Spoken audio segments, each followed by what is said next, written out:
साल 2025। भारत के लोगों को सहनी पड़ी चिलचिलाती गर्मी। वहीं मानसून की बारिश ने भी मचाई खूब तबाही।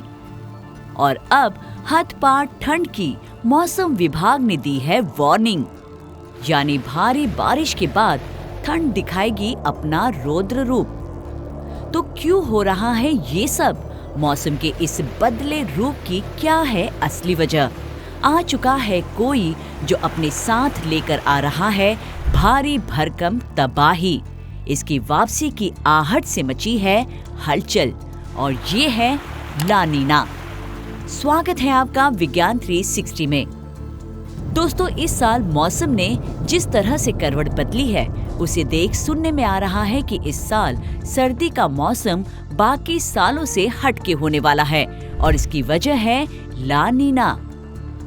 मौसम का एक ऐसा खेल जो भारत में ठंड को बहुत ज्यादा बढ़ा सकता है। फिलहाल ला नीना को लेकर जो खबर आग की तरह फैल रही है, वो ये है कि वर्ल्ड मीटेरोलॉजिकल ऑर्गेनाइजेशन ने अनुमान लगाया है कि ला नीना सितंबर और नवंबर 2025 के बीच वापस आ सकता है। इसका मतलब है कि 2025-26 की सर्दियों में भारत के उत्तरी हिस्सों में असामान्य रूप से ठंड पड़ सकती है, और इसके असर से कई क्षेत्रों में बहुत ज्यादा बारिश भी देखने को मिल सकती है। तो चलिए जानते हैं जिसे लेकर इतना हो रहा है हो हल्ला, वो ला नीना आखिर है क्या। दरअसल प्रशांत महासागर यानी पैसिफिक ओशन में एक बड़ा क्लाइमेट का खेल चलता है, जहाँ का पानी जब ज्यादा गर्म हो जाता है तो उसे एल नीनो कहते हैं, और कभी जब ये पानी ज्यादा ठंडा हो जाता है तो उसे ला नीना कहते हैं। ला नीना एक नेचुरल वेदर घटना है जो प्रशांत महासागर में होती है, और जब समुद्र की सतह का टेम्परेचर नॉर्मल से ज्यादा ठंडा हो जाता है तब ला नीना बनती है। ये ठंडा पानी हवाओं और बादलों के पैटर्न को बदल देता है। ला नीना में पैसिफिक के एक हिस्से में बाढ़ और बारिश होती है, तो दूसरी तरफ सूखा और आग जैसी आपदाएं यानी डिजास्टर। इन बदलावों का असर सिर्फ प्रशांत महासागर तक सीमित नहीं रहता, बल्कि ये पूरी दुनिया में मौसम को बदल कर रख देता है। वैसे इसका असर हमें साल 2024 से ही देखने को मिल गया था। मौसम विभाग के अनुसार भारत में 1901 के बाद 2024 को अब तक का सबसे गर्म साल रहा, जिसने 2016 का भी रिकॉर्ड तोड़ा था। 2024 में ही भारत 3 बड़े चक्रवात यानी साइक्लोन्स झेल चुका है, जिसमें पहला था रेमल साइक्लोन। ये 2024 के north Indian ocean cyclone season का पहला तूफान था, जो मई 2024 के अंत में पश्चिम बंगाल और बांग्लादेश के तटीय क्षेत्रों से टकराया था। इसने बंगाल, मिजोरम, असम और मेघालय में विनाश लाने का काम किया। दूसरा था दाना साइक्लोन।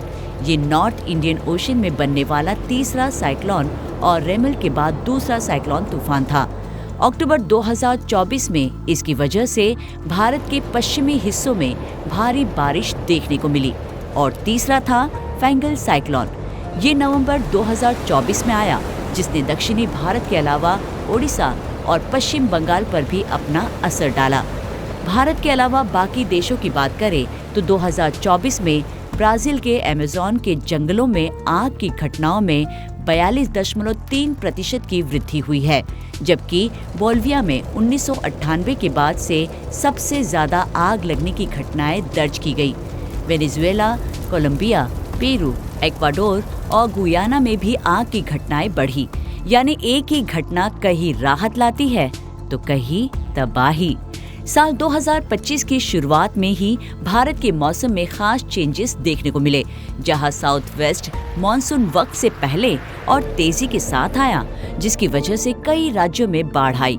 मई 2025 में भारत में रिकॉर्ड तोड़ने वाली सबसे ज्यादा बारिश दर्ज की गई। भारत में 1950 से अब तक 25 बार ला नीना आ चुका है, और 7 बार इसका असर इतना खतरनाक रहा कि फसलें बर्बाद हुई और लाखों लोगों की जानें गई। वहीं अब ला नीना की वजह से दशकों की सबसे भीषण सर्दी पड़ने की उम्मीद जताई जा रही है, जिसमें एवरेज से कम तापमान और कोहरा छाए रहने की उम्मीद है। भारत के मौसम विभाग और नोआ यानी national oceanic and atmospheric administration, इन दोनों ने कंफर्म किया है कि ला नीना वापसी पर है और इसका असर भारत की ठंड, मॉनसून और साइक्लोन्स पर साफ दिखेगा। तो चलिए अब जानते हैं कि इस बार भारत पर इसका क्या असर होगा। मौसम विभाग की माने तो अक्टूबर से दिसंबर के बीच उत्तर भारत में ज्यादा ठंड पड़ेगी। कोहरा और ठंडी हवाएं, सब कुछ नॉर्मल से ज्यादा लोगों को झेलना पड़ सकता है। वहीं दक्षिण भारत को भारी बारिश और साइक्लोन का खतरा हो सकता है। मौसम वैज्ञानिक मानते हैं कि भारत का मौसम इस बार 2 हिस्सों में बंट चुका है, जहां इसके एक हिस्से में ठंड होगी तो दूसरे हिस्से में बाढ़। ला नीना लंबा खिंच गया तो भारत के कई सेक्टर पर इसका बुरा असर पड़ सकता है, जिसमें सबसे पहले आता है कृषि यानी एग्रीकल्चर। बहुत ज्यादा बारिश की वजह से फसलें खराब हो सकती है। वहीं इंफ्रास्ट्रक्चर पर भी इसका असर दिखेगा। भारी बारिश से आने वाले बाढ़ और भूस्खलन होने से सड़कों, पुलों और घरों को नुकसान पहुंच सकता है। इसके अलावा हेल्थ सेक्टर भी इससे अछूता नहीं रहेगा।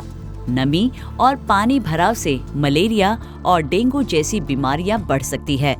कुल मिलाकर कहे तो भारत की इकोनॉमी पर ला नीना भारी पड़ सकता है। फसल और इंफ्रास्ट्रक्चर को नुकसान, मतलब सीधा असर आम जनता की जेब पर। कितनी अजीब बात है ना। ला नीना के बहाने हमें ये समझने का मौका मिलता है कि प्रकृति में होने वाले छोटे बदलाव भी पूरी धरती का रूप बदलने की ताकत रखते हैं। आपको क्या लगता है, इस बार की सर्दी मजेदार होगी या मुश्किल वाली? कमेंट कर हमें जरूर बताएं। विज्ञान से जुड़ी ऐसी ही इंटरेस्टिंग खबरों को जानने के लिए हमारे चैनल विज्ञान 360 को सब्सक्राइब करें और बेल आइकन को प्रेस करना ना भूलें।